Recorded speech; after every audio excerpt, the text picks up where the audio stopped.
Hey everybody, it's Brian. Before I did this Seahawks stuff full time, I worked as a manager and senior leader, so I know how lonely it can be to try to find someone you trust to talk through people issues, org issues, process issues as you try to lead an organization. Ryan Cleveland of RyanCleveland.com is someone I trust to have those conversations with. He specializes in working with CEOs and business owners, and you can get a complimentary free discovery session to see if it's a good fit for you.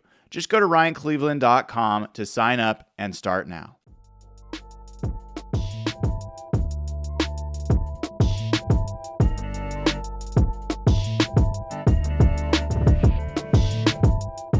Hello, welcome to another episode of Real Hawk Talk. I am Brian Nemhauser. You can find me on Twitter, Instagram, and now on Blue Sky at Hawk Blogger. And man, it's been a busy day. It's been a very hectic day, and just pulling into this seat, spinning right before we got here, and could not be happier than to share the evening before Thanksgiving with two of my best buds, Evan Hill and Jeff Simmons, to talk about the Seahawks. Evan, how are you doing, man? I'm doing so well. I am still sort of feeling this like optimistic enthusiasm that I've had off this 2-game winning streak. Just so impressed with the defensive turnaround that we've seen over the past few weeks. This is, I think, something that if you had told us at the beginning of the year that, you know, the Mike Macdonald defense would be looking like this, performing at this level against our, feared NFC West foes and their coaching staffs, we would all tell you to shut the hell up because you'd be joking with us. So I'm super stoked about this team. I'm a little worried about this upcoming game, and I'm sure we'll get into it. But overall, very positive, like with the trajectory of this team and the remaining schedule. Like there's a real opportunity here for Seattle to outperform expectations. So that was a long-winded "how are you doing?" but I'm doing great. That's because you're bubbling with enthusiasm, man. You can't help yourself, and I love it. Also, Jeff, real Jeff Simmons, it is not Thanksgiving for you tomorrow, but the last time it was Thanksgiving, you and Evan were in my house. Evan was molesting my dog, and you're getting a taste of Thanksgiving food, dude. How are you doing without knowing that tomorrow is going to be about comfort food? It's tough, man. Like my buddy wrote me like earlier today, like we need to start celebrating American Thanksgiving because we actually have one in Canada, but it's not nearly as good. There's no football involved. And I sent him a picture of the meal I had from your plate last year, and like the plate I had, and he's like, I want to kill you. He's like, that was incredible. I was so impressed with the Thanksgiving you hosted, Brian, last year. I don't know if it's like and I think this is public knowledge, like, is this like a Jewish culture thing? Like, do you guys take like Thanksgiving super seriously that I was unaware of? Food That's is very funny. serious. Maybe it is. I've never associated with, to me, like, so my love of Thanksgiving is that like it is non-denominational. Like it is about, any race, any color. I mean, obviously there's folks that had this country before we do that probably don't celebrate it the way that we do. So I acknowledge that. But generally speaking, non-denominational, non-gender, non-race. And also it's about football. It's about comfort food, and it's about family, and it's about being grateful. Like all these are things that I think I feel are a really big part of how I like to live my life. And so every chance that we get to celebrate it, I'm like all in. This whole, I know you're not a Thanksgiving guy, you're a Christmas guy. And we found out this week that Mike Macdonald is in your crew. Hell yeah, he is. That got you pretty excited, I bet. Yeah, I mean, it's Thanksgiving food. I mean, we don't have to go too far into it, but I appreciate. So here's my thing, guys. Brian, Jeff. Thanksgiving to me is about companionship. It's not about the food. Do you disagree? No. I was laughing at Josh's message. I was laughing. I think Jeff was laughing because Josh has been tracking Jeff's distance from his camera slowly over the episodes, and he's getting further and further. He's going to just be he's going to be about Kyler Murray size by the time we get to the end of the season. We're trying to honor you, Josh. Yeah. No, you're completely wrong. It's one of your worst takes that Thanksgiving is not about the food. Like, it is so about the food. It is so good. It is like, if I could eat Thanksgiving meal on a regular basis, it wouldn't be as special, so I don't do that. But I love the food, man. So I don't get it. I don't get why people don't love the food. What's your favorite dish? That's the thing. It's the combinatorial effect of stuffing, which I'm hearing people call dressing. I heard there's a whole debate in the locker room going on in the Seahawks locker room about whether it's dressing or stuffing. Mashed potatoes, sweet potato casserole, turkey, cranberry sauce, like it all comes together in this fusion of amazingness. So it's very interesting. You left out one key dish. Do you know what dish you left out? And I think you left it out subconsciously, intentionally, because Turkey. it's just not Turkey is just, it's a textural vehicle. Turkey sucks. It wasn't turkey. It wasn't turkey. Mac and cheese? No. Green bean casserole sucks. Yeah. We don't even have green bean casserole in our house. Okay, I respect you. You're a man of culture. But Jeff looked like he was disagreeing with me. I just feel like I don't really eat casseroles. I feel like casserole is like the whitest food in the world for white people. And like, I don't know, green bean casserole? That sounds horrible. I would never eat that. There's not a lot. It's funny you say this, guys, because like I just tweeted this, like, or Z'd it or whatever we call it on Blue Sky like 20 minutes ago, and I'm getting roasted for my green bean casserole take. Like, I heard Daniel Jeremiah on Brock and Salk yesterday, and he said that his mom makes green bean casserole just for him. So, like, I don't know. There are people out there that it does exist for. I'm not one of them. I gotta steer us for a second because honestly, I could talk about Thanksgiving food all the time. I was gonna do a live stream tomorrow, like every morning, but decided, Ray Roberts and I have Big Ray's Rewind all set to go, 8 a.m. tomorrow morning. Everyone can watch it together.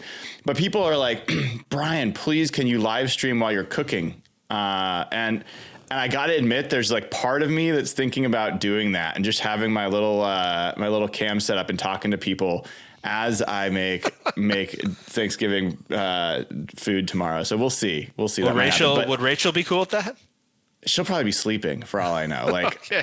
I'm going to be up at like 4 or 5 in the morning, getting the turkey in the oven, like doing the whole deal. So we'll see. Are your parents coming or? Parents are coming. Rachel's mom's coming. Isaac, my oldest, is already here. And yeah, it's going to be a little bit of a smaller Thanksgiving than we normally do, but totally fine. And then tomorrow morning, we're heading out to New York. So, yeah, like going to watch the Seahawks play the Jets and visit family and all that good stuff. So, are you bringing the crew with you then? Yeah. Awesome. It just works out that they can go visit, my in-laws, Rachel's family, and bring it all together. And we actually, thanks to one of the audience members gave me a pair of tickets. So Isaac and his grandfather are going to get to go see the game in the stands, which is going to be great. So Unreal. All good stuff. I was technically in New York yesterday, but not a part of New York that I'd be very excited about. Is that Buffalo? It was Buffalo. I was in Buffalo yesterday. Did you see Rob Lowe at a bar there, or? No, he only hangs out at like classy areas like the Plaza. Like, I don't think That's right. Okay. Yeah. Gotcha. Okay. You guys, today, I think you know this. I think probably most folks tuning in know this. Today was a kind of a special day. So it's not just the day before Thanksgiving. This is a part of the year where the NFL does My Cause, My Cleats. And each player, I think the head coach, some other folks get to pick a cause and get to, promote that charity and have cleats designed specifically for it. And as you guys know, we have donated all of our proceeds in past years to charity. It's been over 250 grand, which is really cool. And actually 260 grand. And You guys have made all that possible by, contributing your time for nothing other than, every once in a while I force you to eat my Thanksgiving food. But this year we decided to do something a little different. We've been giving so much to Ben's fund, but we decided to actually piggyback on My Cause, My Cleats and did something I think that's pretty cool. So got to make 4 different donations to 4 different Seahawks, one to Mike McDonald, one to Geno Smith, one to Julian Love, and one to Derek Hall, $5,000 each donation. And let me tell you, it was a lot more fun handing them this check than it was actually clicking the spend button on the on the donation sites 4 different times. I was like, when I decided to take this on as a full-time job, I talked to you guys about this. I talked to my family and other folks about the fact this has always been about charity, and I wanted to keep charity being a central part of what we do, but also trying to make, a living a little bit from this and pay some bills. So it's been hard to kind of navigate exactly how to handle this. For this year, I wanted to make sure we at least did as much as we did last year. And it turns out we did a little bit more. So donated another $25,000 this year. We did a couple earlier to Uchenna Nwosu's foundation and George Fant's foundation. So now up over $285,000 that we've donated collectively to charity. And, I'm not going to spend a ton of time on this, but I want people to know that, one, charity is still going to be a part of what we do here. 2, you guys and Nathan and Dana and Derek and Josh and Trey, Will Hart, who's been doing reels, like everyone who's part of the crew is making that possible. All of our sponsors, Pagliacci Pizza and FTN Fantasy and JK Boots, all have made that possible. And, everyone that's tuning in. So I think we're building something really cool. We continue to do that. We just passed 13,000 subscribers this Monday. And I'm really, really hoping that this continues to grow. The Seahawks continue to grow and we can do even more next year. So cool stuff, good stuff. And just wanted to express some gratitude on a week where that's kind of what we're supposed to be doing. So thank you guys for what you've done to make that all happen. Can you say more about what that Mike McDonald charity was? I saw a weird name. It was like RYR. RYR-1. And they are a research group that studies like rare diseases. And he has a nephew that has a rare form of muscular dystrophy. And so they're working on a cure for that and studying it. And so he picked that as his cause. And they don't just work on that, but that's one of the diseases they work on. And that's the one that we donated to. Super cool. That's awesome. Yeah. Yeah. I think Geno Smith just tweeted at us about it. So cool to see Geno recognizing it. And all the guys were great. I mean, they're great, and a bunch of great causes. So if you go to hawkblogger.com, you can read about all the different causes. There is a link to donate if you guys want to add on, not you guys, but you're welcome to as well, to make people feel the presence of the community. So appreciate you all. Okay, let's get into it. I all this other stuff is great, but honestly, the thing that I get most excited about is the team. So I feel like it feels like I haven't talked to you guys forever. I know we talked recently. Evan, I have not talked to you since the Seahawks beat the Cardinals. And the last time I talked to you, you were smearing your face with pumpkin pie. And then the Seahawks went back and they beat the Cardinals. They hold them to 6 points. Yeah. Talk to me. What was going on for you in that game? I just it felt like a remarkable moment in a pivotal moment in a young head coach's career. I mean, Devin Witherspoon, talk about a game. I know Kobe Bryant got Defensive Player of the Week for the NFC, I believe, but that play, it's been studied a million times over. I'm sure everybody's seen it all over the replays, but that play doesn't happen without Devin Witherspoon's ability to basically blue shell himself like a Mario Kart, type of weapon at Kyler Murray. His ability to plant, recognize that it changed from a run to a pass, basically do a complete spin and run 9,000 miles an hour to chase down Kyler Murray. And something everybody should be aware of is like Kyler Murray has been mostly phenomenal this year, particularly under pressure. If you look at like all the advanced metrics, he's like one of the top performing quarterbacks under pressure when throwing the football going into Seattle last week. And I'm just so impressed with Seattle's defensive performance across the board. Wow, guys just played with heart. Guys played with effort. It feels like something we've struggled with this team over the past few years is their ability to just show up prepared and look like they want it more than another team. And it really looked like they wanted it more than the Cardinals did. And I know we hate talking about the body language stuff, but it did feel that way. And I think it's important to acknowledge that. So, I couldn't be more impressed with them. I'm trying to think of who else like had an amazing game. Boye Mafe had some really nice plays early on, sort of that set the tone. I think he had a couple of sacks. Leonard Williams obviously played like an absolute beast. Just sort of really, validating that extension that we signed him to in the offseason. There's some concerns we should definitely still have on the offense. If they're going to make a run, we need to see something from them. So it's not all like sunshine and rainbows, but defensively is where it's where we expected Mike Nack really to like, like, I don't know what the word is, but like make his print known. Right. Yeah. And we're seeing it. So it's a big deal. This kind of feels like similar this game going into New York at Jets.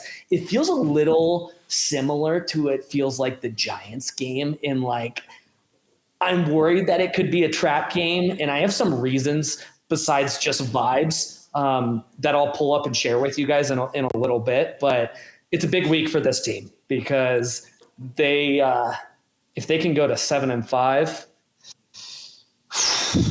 they might win the division. So we'll see. Yeah.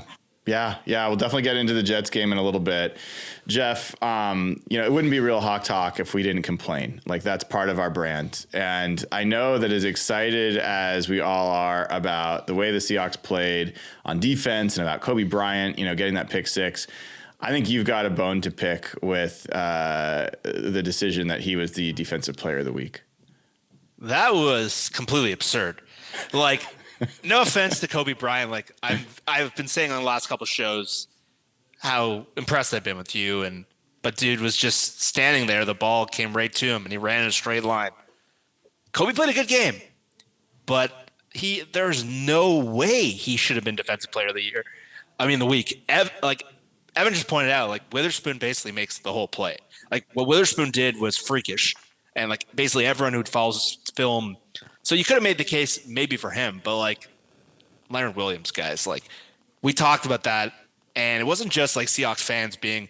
Marcus Spears went on NFL Live on Monday and said Leonard Williams was the best player in the whole NFL, other than maybe Saquon Barkley, who is now getting talks for MVP. Like he had the best Seahawk game any player has had on defense since Jadeveon Clowney, that famous game with like Seahawk lore.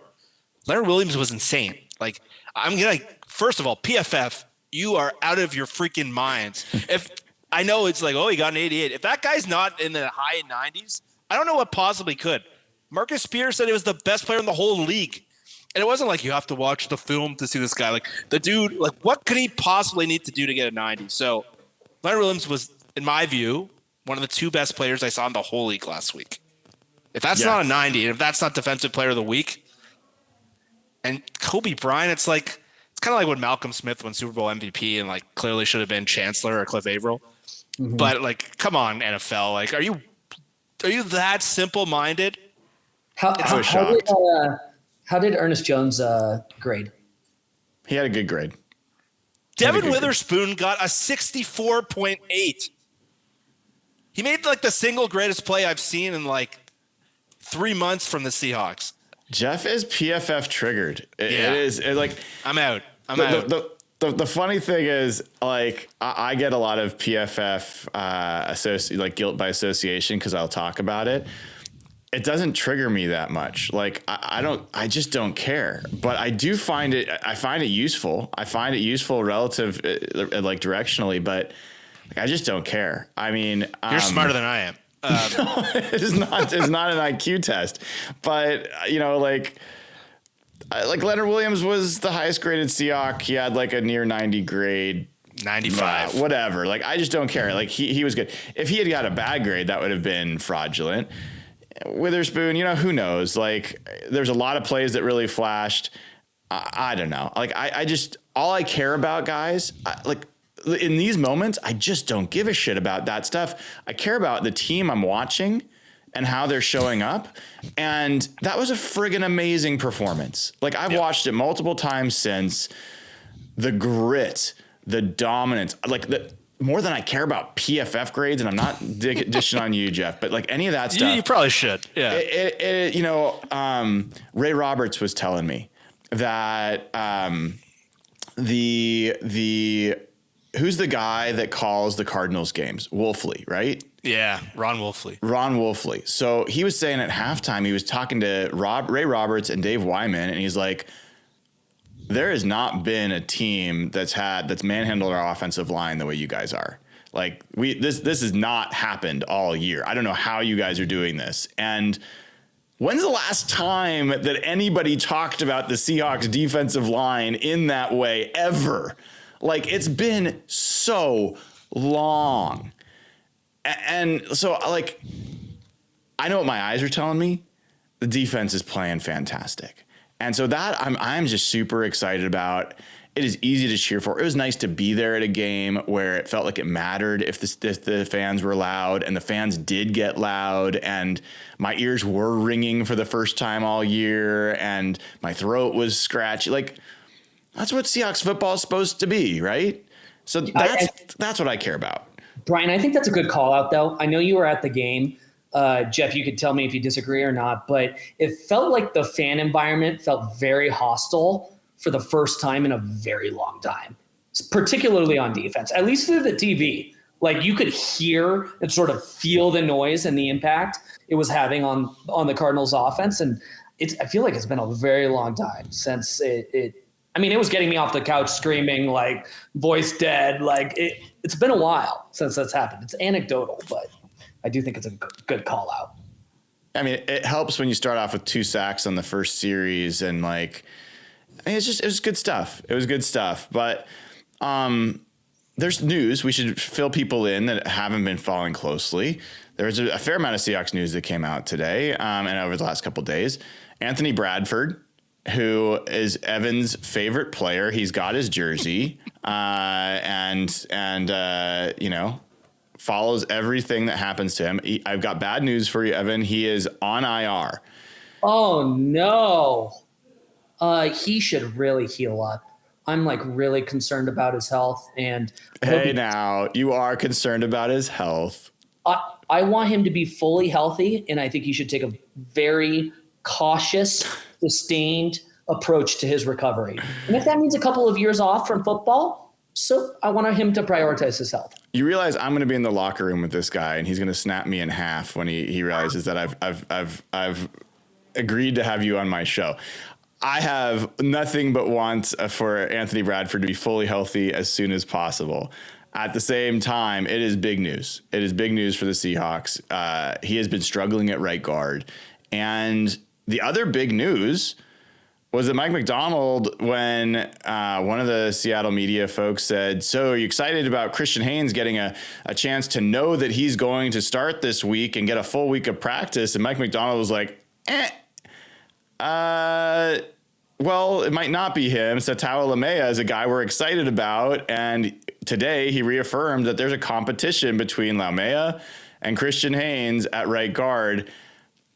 My personal read is it's going to be Lamea. I think they've seen Christian Haynes, and I think they're ready to see someone else.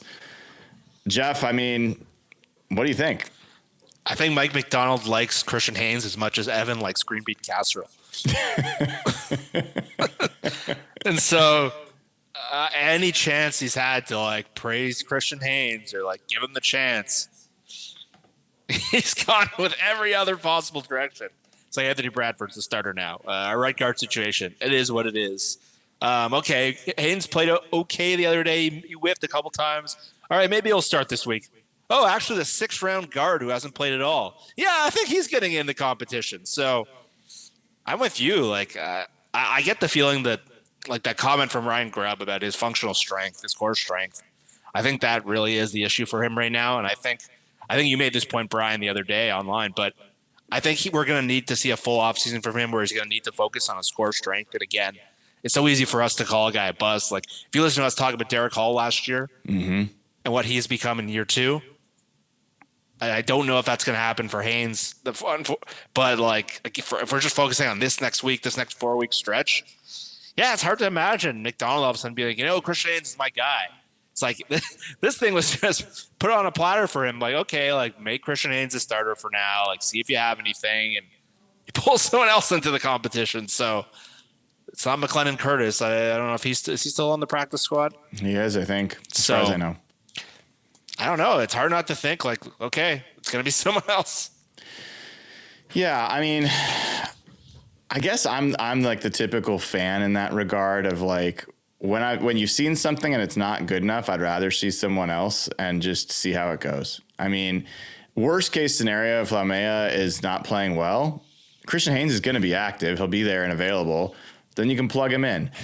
I don't know if they're going to go ahead and rotate at right guard like they've done before, but my guess is they're going to try to see if someone can win that spot and just roll with him. And what I saw of Lamea in preseason did not like jump out to me, but what I can tell you is I saw the look in the offensive line coach's eyes, both Nugent and Scott Huff, with Lamea. There was a time that they were just watching him on the blocking sled, and they finished the warm-up, and the guys finished the warm-up, and they're starting to walk to the field, and Huff and Nugent just locked eyes, and they were like, whoa, after Lamea's, like, just his rep on the blocking sled. They were like, it was like this knowing, proud, like, nod, like, this guy's something. And that was the first time I was like, is he going to make the roster? Like, I didn't think there was a chance he was going to make the roster. And then I was like, these guys, they see something in him. And the only other guy that they did that with was Mike Jarrell. So now we've seen Jarrell. He's not exactly like, I think that's probably a good cautionary note. But the fact that they saw something there and the fact that they've been working on developing him, who knows? Like, maybe there's something more at least than what we've been seeing from Christian Haynes. And it's a rough game for him to have that. He could be facing Quinnen Williams on the regular, and that's one of the best defensive tackles in football. So other news for the Seahawks today, did not practice DK Metcalf with a shoulder. Don't know what that injury is. Tyler Lockett with a knee. Do not know what that injury is. Probably rest days. I'm guessing that they're just taking it easy. Leonard Williams did not practice with the same foot, but he was at the podium today. That almost always means that they're fine to play. So, anyway, that's the Seahawks news that I'm aware. There's some stuff where they like cut some guys and whatever. We don't have to go through all the practice squad changes. Is there any news or updates on Nwosu? He had what's it called? Like a weird tweet a couple of days ago that seemed to be perfect timing, he said. Yeah.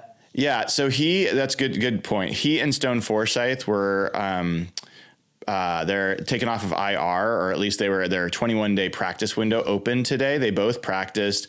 Nwosu was limited. Stone Forsythe was full practice today, interestingly. And McDonald made it pretty clear that they're just starting to ramp up Nwosu. I don't think there's any reason to think he'll play this weekend. I do think it starts to be possible that he could be available next week when I come see you in Arizona, my friend. So maybe that'll be his first game. Jeff, I'm so sad we're not going to see you. I was looking up flights today. I'm like trying to be like, wife, like, do you mind if I go to Arizona next weekend? If you can make it happen, I've got an extra bedroom for you. I'm serious. She's like, yeah, I got some things coming up at the end of this month that are getting a little tight on time, but we'll see what happens. That would be a welcome change. But like, I was looking at the snap counts the other day, and I was wondering, Brian, like, where are they going to fit Nwosu in? Even like, Draymond Jones playing pretty good. It's not like there's like the Gibson dude eating up snaps. Like it's hard to see and all that Darryl Taylor. Why did they trade Darryl Taylor? Well, that's freaking gone away. He hasn't had a sack since week 1. Yeah. Since all of us were having breakfast that me and Evan were super hungover. So yeah, like where I don't even know like where Nwosu snaps come from.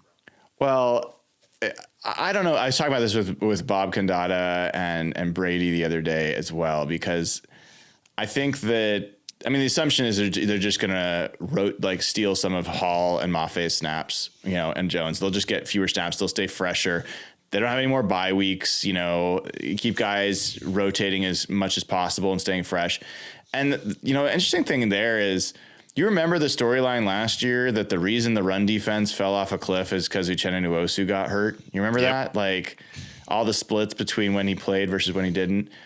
I never thought it was that straightforward, but how nice is it to know that they've got this run defense playing this well, independent of him, and assuming he's going to come back and stay back this time, like that he's gotten healthy and will be able to keep on the field.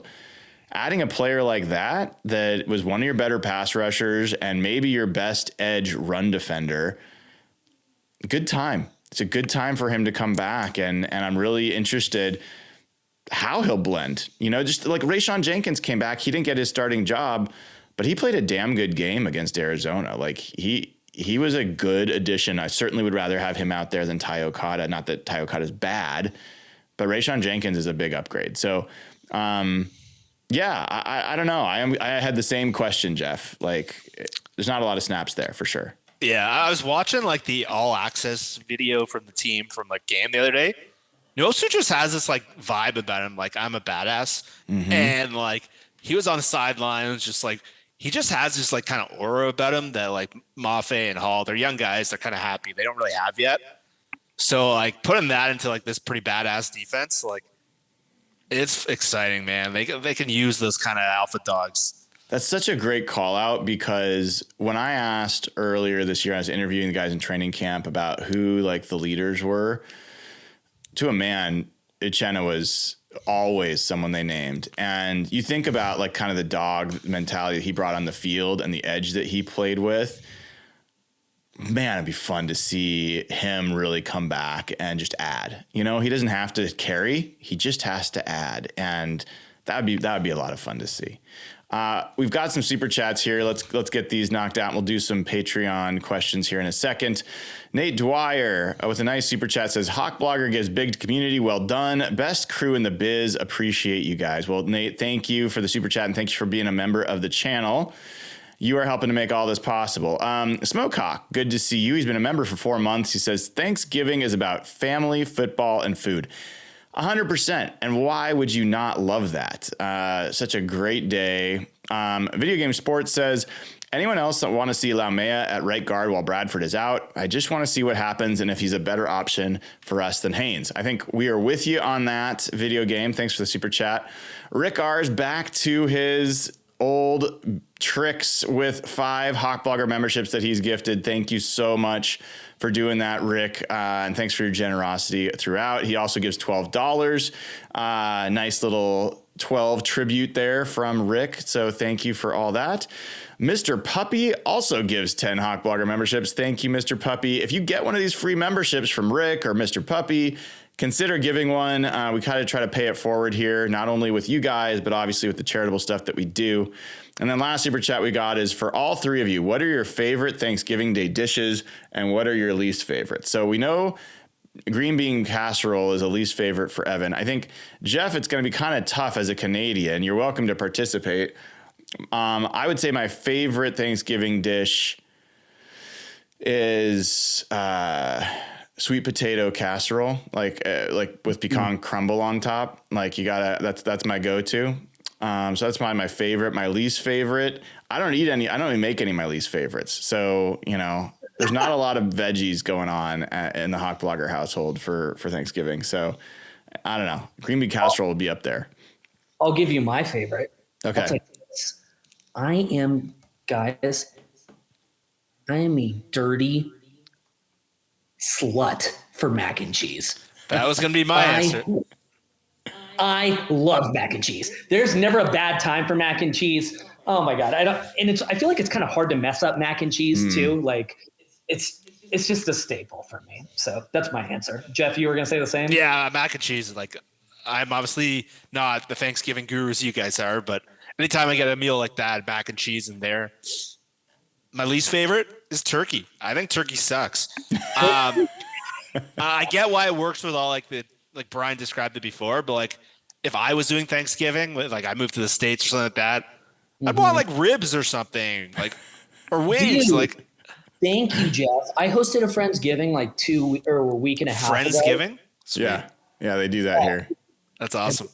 Yeah, it's basically friends, just not family, obviously. And I ended up doing a roasted turkey, but I was like, let me just make steaks for everybody, like filet mignons, like across the board. I'll buy the meat, and they were like, no, it is culturally reprehensible not to do a turkey on Thanksgiving, and I got shut out. I want you to know, I'm on that board. I'm on that train, Jeff. But okay, now I know you guys are probably just being nice, but when you were here last year, you both commented about how the turkey was a lot better than you expected.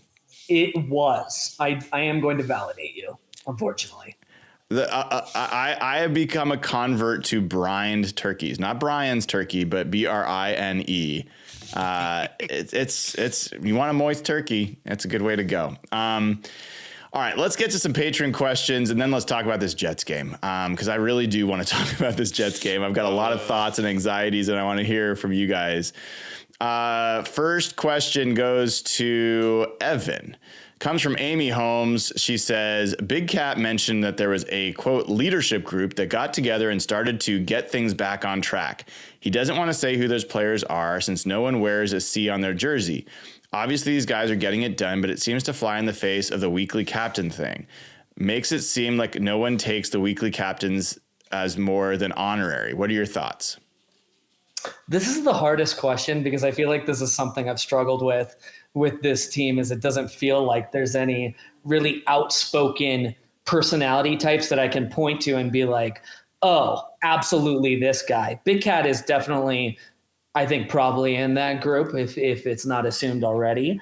You know, one player I wonder who might be in that group who isn't a vet is, do you think Spoon's in that group? I don't know. I don't think so. He seems like a maniac. I think he is considered a leader in that secondary room, but Julian Love is probably the primary guy. Who loves a good call out. That's who I was going to say. He just seems like the smart, wily veteran. Like, could Ernest Jones be in that group? I think he is now. That dude is awesome.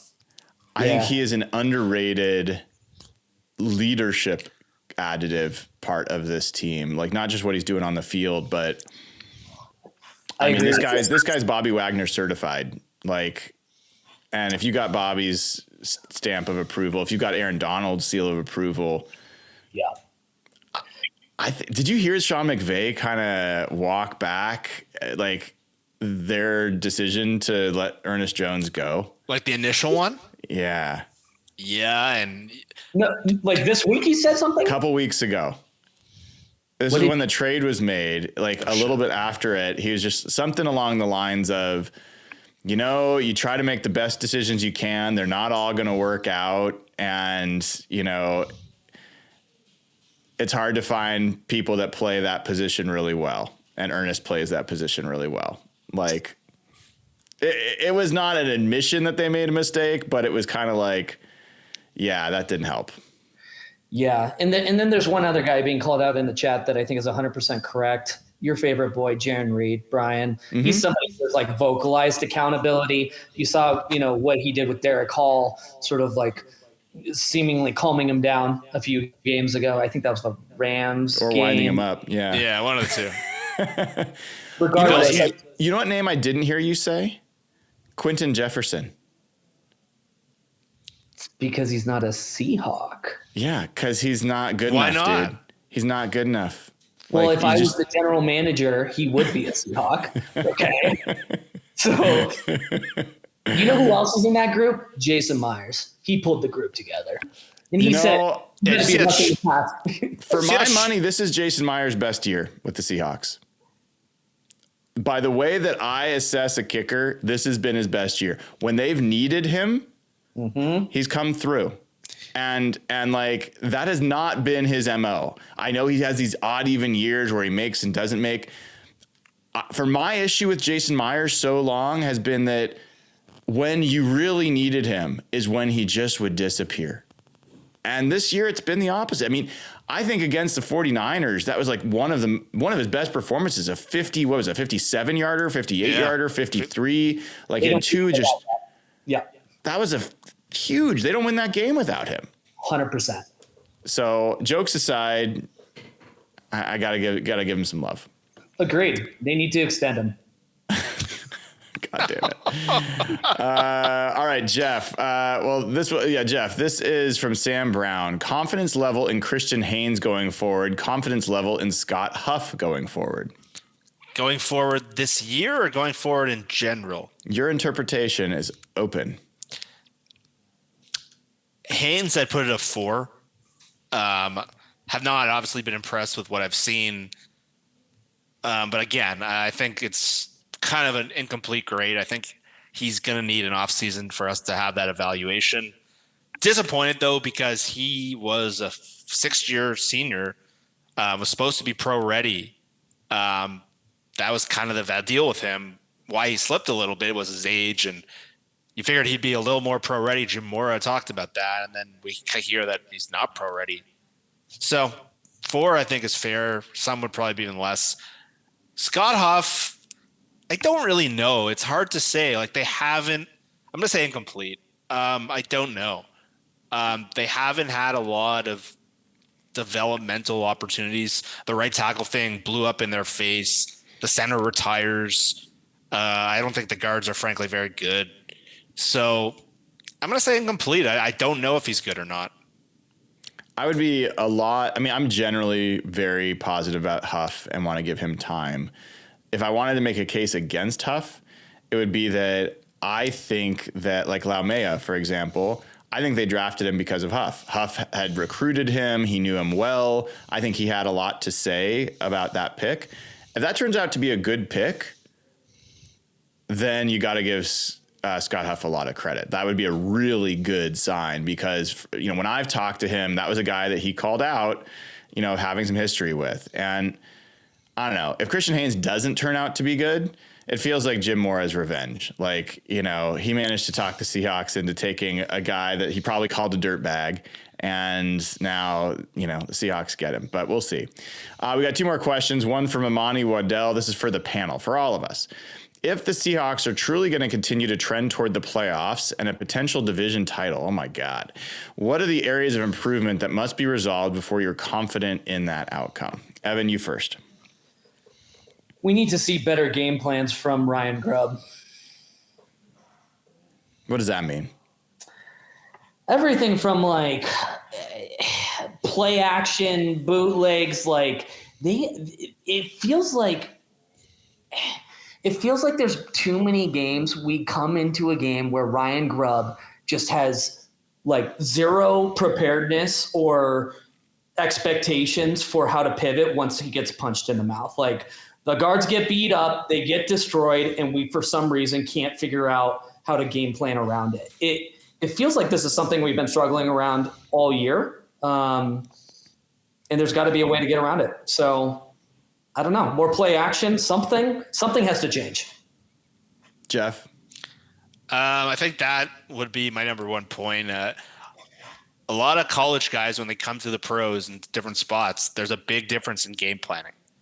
And I know like even Cliff Kingsbury's he started out really hot and then he fades in the second half. And obviously Grubb hasn't had that, but I think I'm going to start with the offensive line. I don't think they can obviously fix all their issues, but I think they have to have like a base level of pass protection on obvious passing situations where like there was times in the first half, they fixed in the second half last week, but there were times in the first half last week where the drop back happens and the play's dead. And when you play against some of the better defenses, they're going to have to play to win the division. The Jets, Brian Flores, the Packers D-line, Arizona again at home. If they have pass protection like the first half on Sunday, in every one of those games, they're not going to win the division.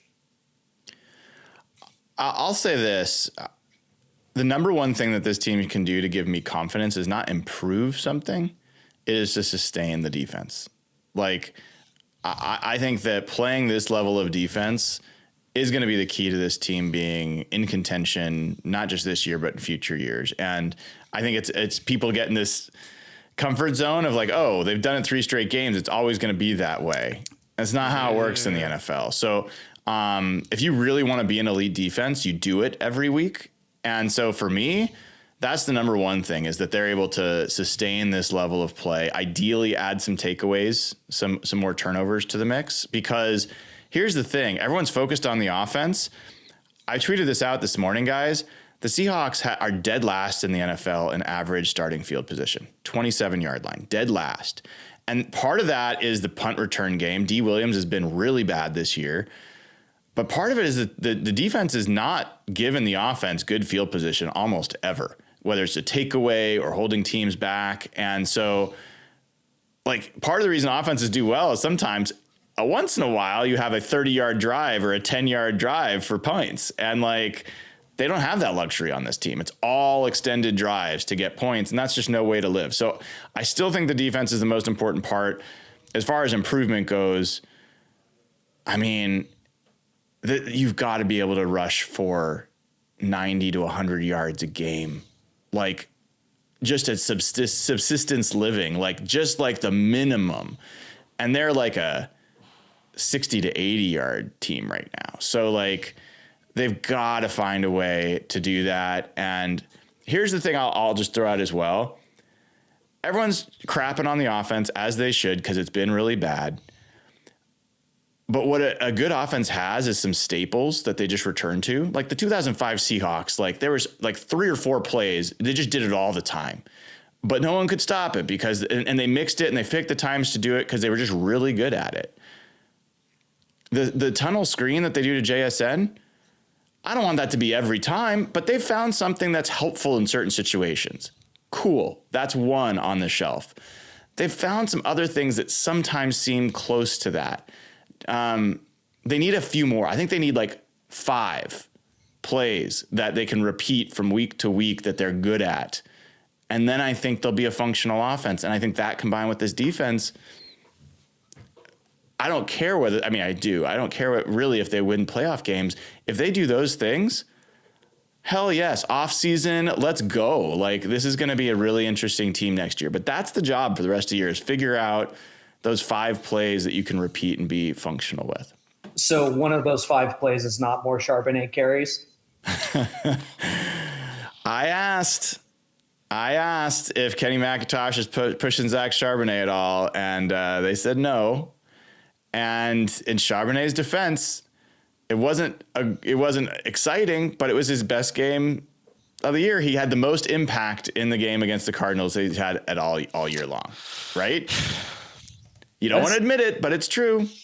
But that's not like still good though. I believe there has to be a stat that every time Charbonnet touches the ball on a promising drive, the drive dies. I think there has to be a stat on that. Thank you. And he got the third and run draw play and whatever, and he had the big run at the end of the game. But like, there were so many drives where like they're like on the brink of field goal range. It feels like every time they're starting the game, they're on the brink, they're on the 40. Charbonnet comes out on first down, runs for 1. They get sacked the next play. The drive ends. Yeah. I want to see a stat on this. Someone find that for me. Yeah, it hasn't been pretty. All right, last question for the panel comes from Old School Seahawk. He asks, what is your favorite football movie? Jeff, I'll start with you. It's a little corny, but Remember the Titans. I love that movie. I haven't seen that in so long. For me, it just hits every time. There's a bunch I like, but I really like that movie. It's like a Disney movie. It's so not me, but like, I don't know. Every time it's on, I'll watch it. I'm into it. I know like every line in the movie. I'm a big fan. I'm going to give you another second, Evan, to think. Some of the contenders for me are Well, I mean, Friday Night Lights, the TV series, kind of just Well, that's that it's a kind TV of series.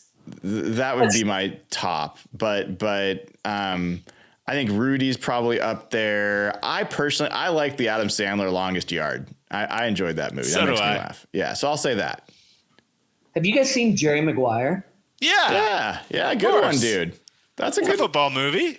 That qualifies for sure. Good pull. All right. That is it for Patreon questions. You can be a patron at patreon.com/hawkblogger. Support us, support the show, get access to the Slack channel, and ask us questions each and every week. We got a few more super chats, and then we're going to get into the game preview. Falcon Sprinkle has gifted 5 Hawkblogger memberships. Fantastic name, Falcon Sprinkle. Space has gifted 10 Hawkblogger memberships. Thank you for that. And our very own Dana O'Gorman gifts us a super chat and says, Happy Thanksgiving. Happy Thanksgiving to you, Dana. I hope you have, we all hope you have a wonderful Thanksgiving and appreciate you. So let's talk about this game. And Evan, I want to kick off with you because you started, I could tell you got anxiety, dude. I can see it. I can feel it just emanating off of you. Talk to me, dude. Talk to me. Yes. So not only am I traumatized by a previous New York related football experience several weeks ago against a far inferior football team that we definitely should not have lost to. So there's a little bit of trauma there, but I think a lot of fans, and I'm not saying the team is obviously approaching this game this way, but a lot of fans, I think, are looking past the Jets. They're kind of optically a team that's in free fall, right? They're 1-6 over their last 7 games. Their defense is basically, which was their staple of their football team, has, I would say, cratered to like a, maybe a like below average unit now. It kind of depends on which advanced metrics you take, maybe even worse. Lower. Their offense has struggled, obviously, notoriously. They fired Robert Saleh. They fired Joe Douglas. The owner is talking about benching Aaron Rodgers. Aaron Rodgers is coming out with quotes today about how, he would only return with Hackett and a couple of other coaches. Like, they look like a team in complete free fall. But I went over their schedule and I went over how they performed at home. And they may have lost a lot of football games, guys, but they're not losing massively at home. And I just want to read like a couple of game matchups to remind everybody. Okay. So the Denver game, September 29th, Sunday, that was the 10-9 loss at home that I think Saleh was fired like almost immediately after. So they lost that game. They lost to Minnesota 23-17, so 6-point loss. They lost at home again the next week, so three weeks in a row straight at home. They lost to Buffalo only by 3 points at home, okay? Then they beat the Texans at home, and yes, I know the Texans have been struggling all year, but then they lost by 1 point to the Colts at home.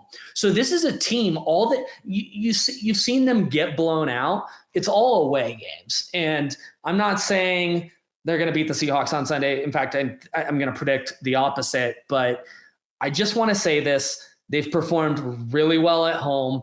We shouldn't look past them. This could easily be a game where if Seattle doesn't show up, continue the same trend defensively, especially, with the offensive struggles that we have had, this could quickly become a trap.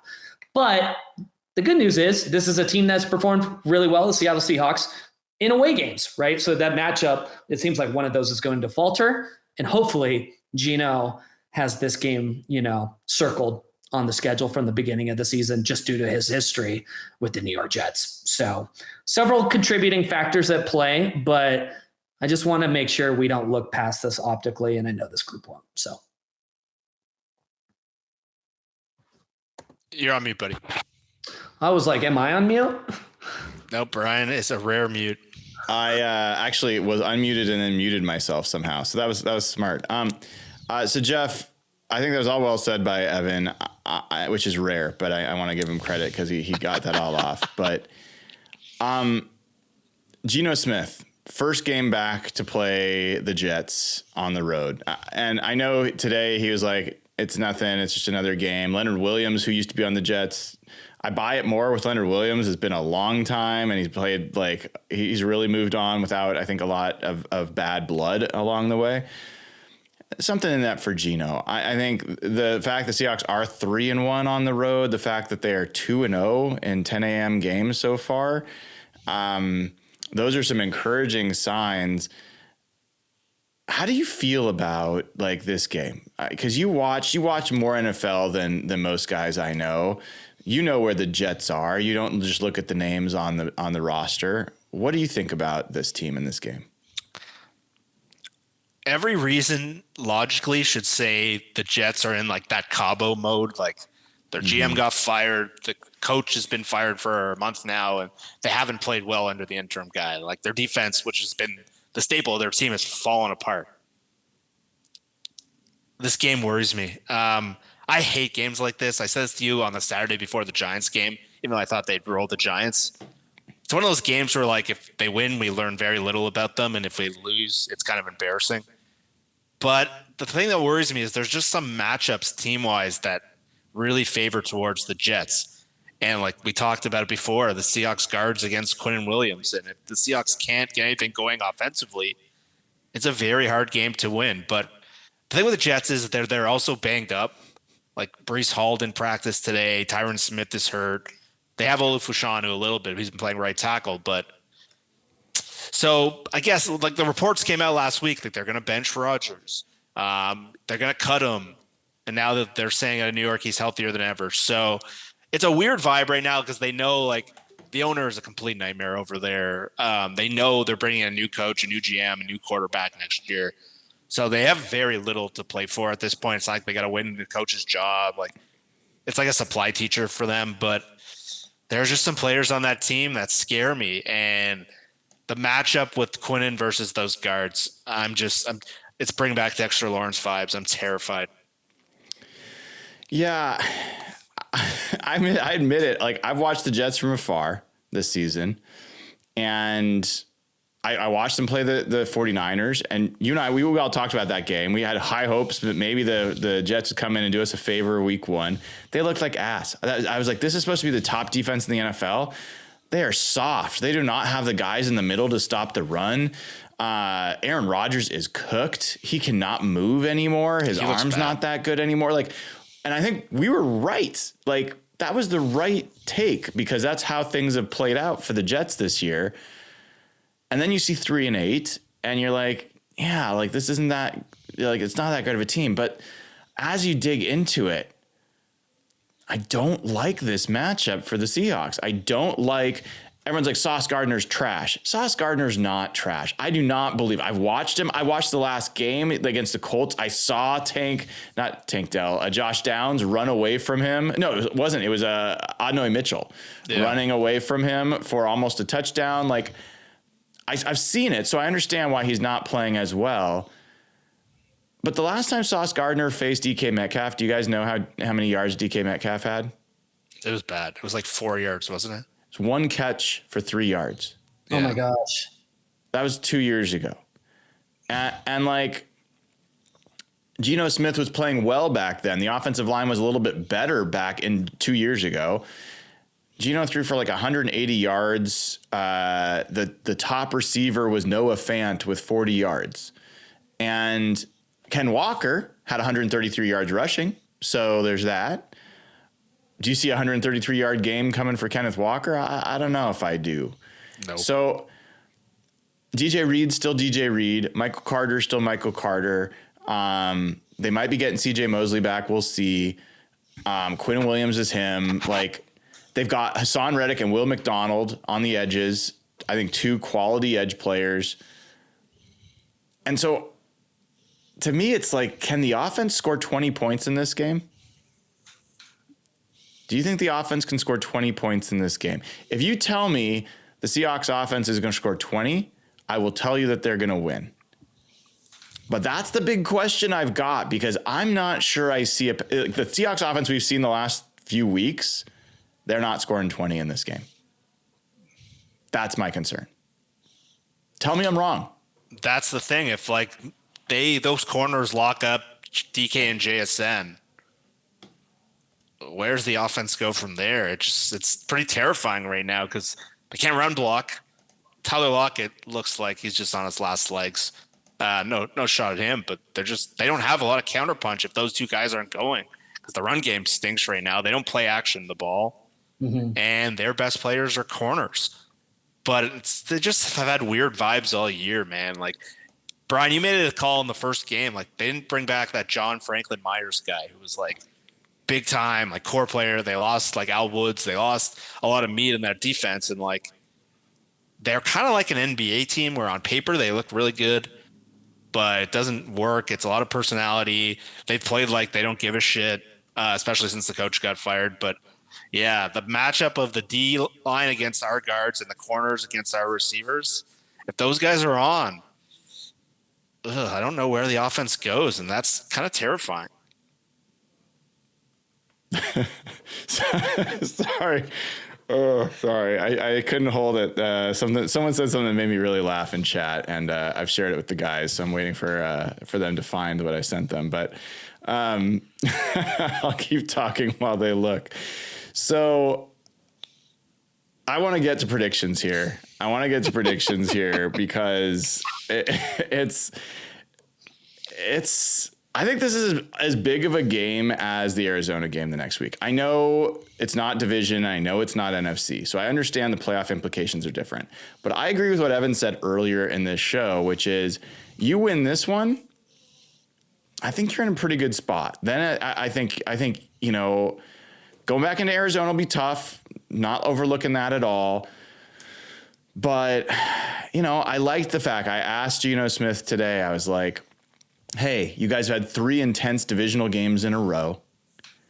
You look at a New York Jets team that's 3-8. You guys are going to be traveling, short week, because Thanksgiving, you're not really practicing, and you have a 10 a.m. start. Are the leaders on this team, making sure you guys don't have any letdown in urgency or energy for this? And he's like, absolutely. He said all the things you'd expect him to say, but as a fan, I wanted to make sure Leonard Williams was sitting in the room too. I wanted to make sure both of them heard, and I at least feel like my anxiety could be assuaged. So, Evan, I'm going to start with you. Tell me what is going to be, who wins this game, and what is the score? Oh boy. I think Geno Smith has his best game of the season. I think his funky, stupid interceptions that we've gotten super frustrated with, which it feels like is once a game now per week. I think it's going to temporarily pause this week. It's going to halt. I think Geno marked this one on the schedule when the schedule came out in May or whenever it was. And I think Seattle's defense is going to show up, continue the trend, run stopping defense, stout. And I think they're going to log a few sacks on Rodgers. He's clearly not a mobile guy, and I think they can. I think they sack him 4 or 5 times on Sunday, and they hold him. And that offense, they continue to struggle. The more I think about this game, guys, the more I'm like encouraged about this game, like very passively. I don't know what it is.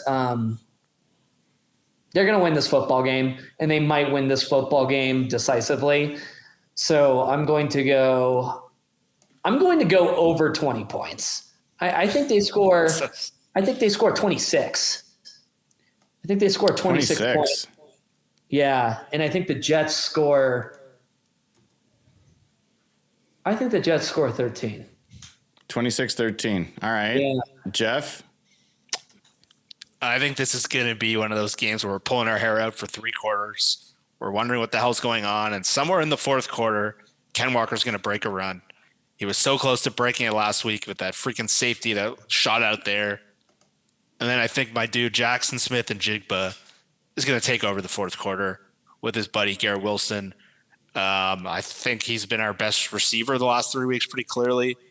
I think with all the New York corner talk, I think he's going to do something in that 4th quarter. So I think it's going to be a very frustrating 3 quarters, and then the Seahawks pull it out in the end. So I think it's going to be, let's go 23-16 Seahawks.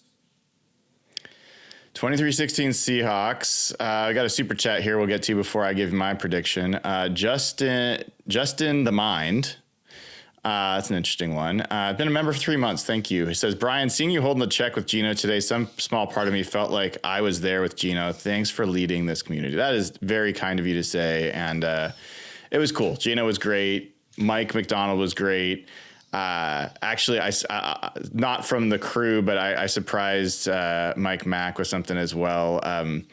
They're expecting their first kid real soon. I don't know if you guys know this, like a couple weeks, like it's coming. I need to call him then. And so I was like, Coach, I know that you love watching film, so we also have a baby cam coming your way, so you can watch all the film you want in a few weeks, but a different kind. So he's going to be getting that as well. So good luck to him and his lovely wife Stephanie on that arrival. But here's the thing. I wrote my tail of the tape. I thought it was like I had W chalked up going into it. I feel really good about the way the Seahawks are playing. I look at these games every which way. I tried to watch them as much of the Jets as I could to really get a feel for it. I don't think the Seahawks win this game. That's where I end up. Like, I think that they'll have to play differently on offense than they have pretty much all year, I think, to win this game. I think Aaron Rodgers and Devontae Adams and Garrett Wilson. I know Breece Hall might not play. That's a big deal. But Braylon Allen is a really good running back, breaks a lot of tackles.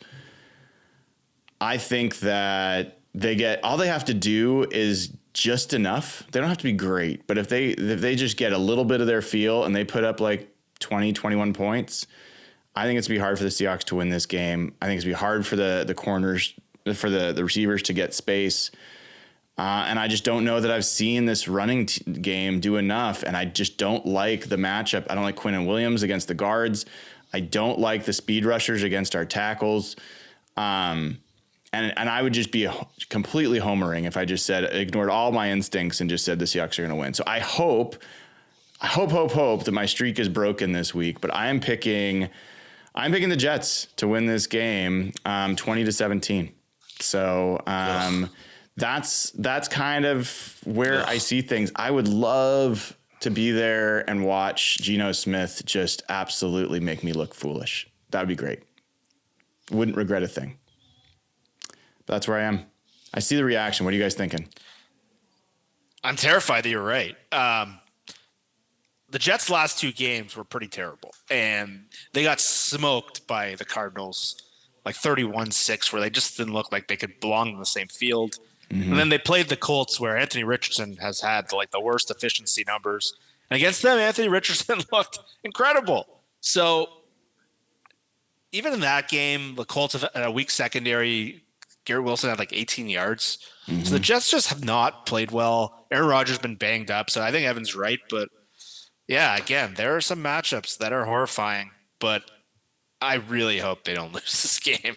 I will give one other message of hope, and it's a very small sample size, but Jets fans are very, I don't know what the word is, self-conscious about this.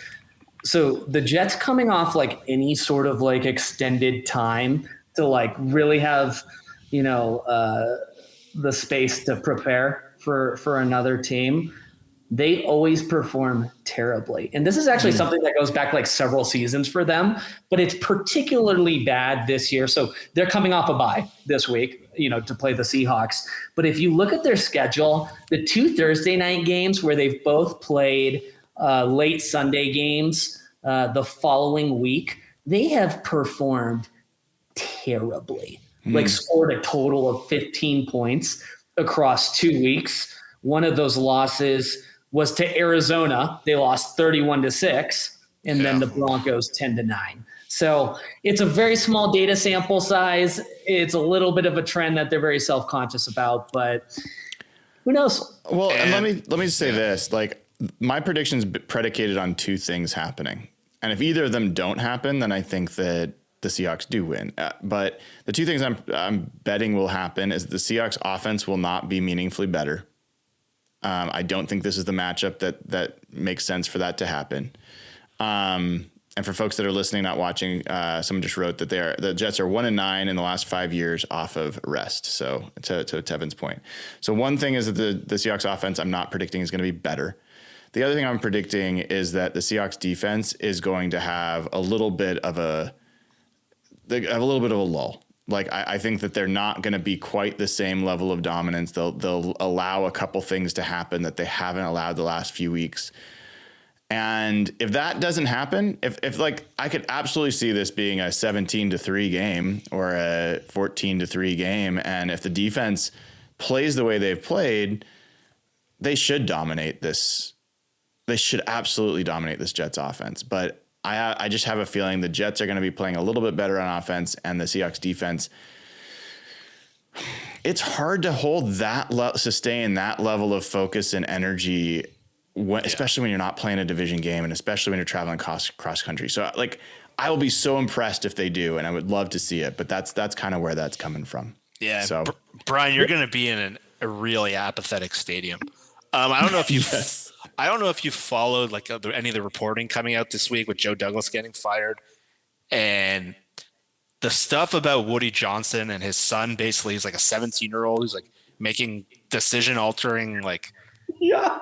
his name's like Brick Johnson. And like, if you want to talk about like weird stuff with John Schneider or like stuff like that, like this Jets thing is like makes the Seahawks look like the best franchise in the history of sports compared to them. And like the decisions that like Johnson tried to bench Aaron Rodgers after week 3 and like demanded the coaches. And then he tried to do this. And then do you know who they bring in this week to get their coaching search going? Mike Tannenbaum, who used to be their GM got fired. And it's just like, we talk about ownership mattering so much, but their ownership is the worst in the NFL right now, worse than David Tepper. And so Aaron Rodgers is like, who the hell's leaking stories to Diana Rossini about me? And it's like, it's not like they're like, we want to play for next year. Like, I imagine a lot of guys want to get the hell out of there. So yeah. It's not like we're going to fire up to keep the coach's job. It's like, if you want to talk about dysfunctional franchises with Woody Johnson, they're number 1 right now of the most dysfunctional, considering the Giants, who else is on that list? But maybe the Cowboys. I don't know. The Cowboys, but the Cowboys, the Panthers, but things have started to look a little better for Bryce Young. They're number 1 for me. They don't have a quarterback next year. They don't have a coach. They don't have a GM. Yeah. Those guys might want to just get the hell out of there. It's a dumpster fire. What if Seattle just goes in and like kicks their ass? Like 30-6. Just something. I mean, it would be amazing, man. And like, this will be one of the funniest things people will be able to go back and dunk on me about. They're like, Brian picked the Seahawks to lose to the 3-8 Jets. Like, that is the worst football logic in history. This guy does not belong, on any show, let alone his own show, talking about the Seahawks. But that'd be great. There's nothing I like more than being wrong about the Seahawks losing. I like when I'm wrong about players being bad. Like, I like all of that. So, the dunk show will be open. I will be happy to be dunked on.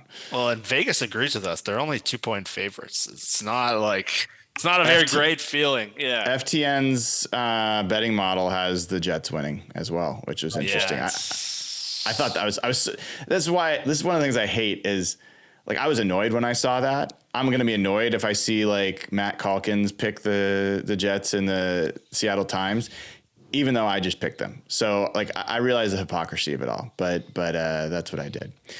All right, folks, let's let you all run there. Evan Hill at Evan Hill HB on Blue Sky, Jeff Simmons at Real Jeff Simmons. I am Brian Nemhauser. You can find me on Twitter, Instagram, and Blue Sky at Hawk Blogger. This has been episode 342 of Real Hawk Talk. Tomorrow morning at 8 a.m., you will find Big Ray's Rewind available only on YouTube as well as on patreon.com. And then Friday, Mike Sando will be back with me. We actually are going to talk about Pete Carroll. And is Pete Carroll potentially the next head coach of the New York Jets? We're going to talk about that Friday morning. So keep an eye out on that, 8 a.m. Until then, have a wonderful Thanksgiving. Thanks for all the support. Please give the show a like and click subscribe. Take care, everybody. Hey, folks, this is Brian Nemhauser. thanks for listening to the show. Hope you enjoyed it. Want you to know that Real Hawk Talk is available on all major podcast platforms. Go ahead and subscribe. Have all podcasts delivered directly to your phone after each and every show. And then go ahead and leave us a 5-star review. Helps us out, gets more people to the show. Then, if you haven't already done it, go to patreon.com/hawkblogger and subscribe for just $5 a month.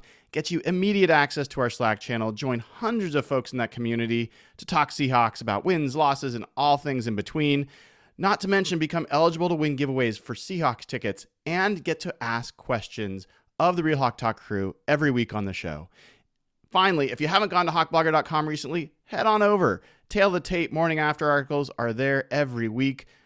Hoping to see you there. Thanks for tuning in. Thanks for supporting the show. Go Hawks.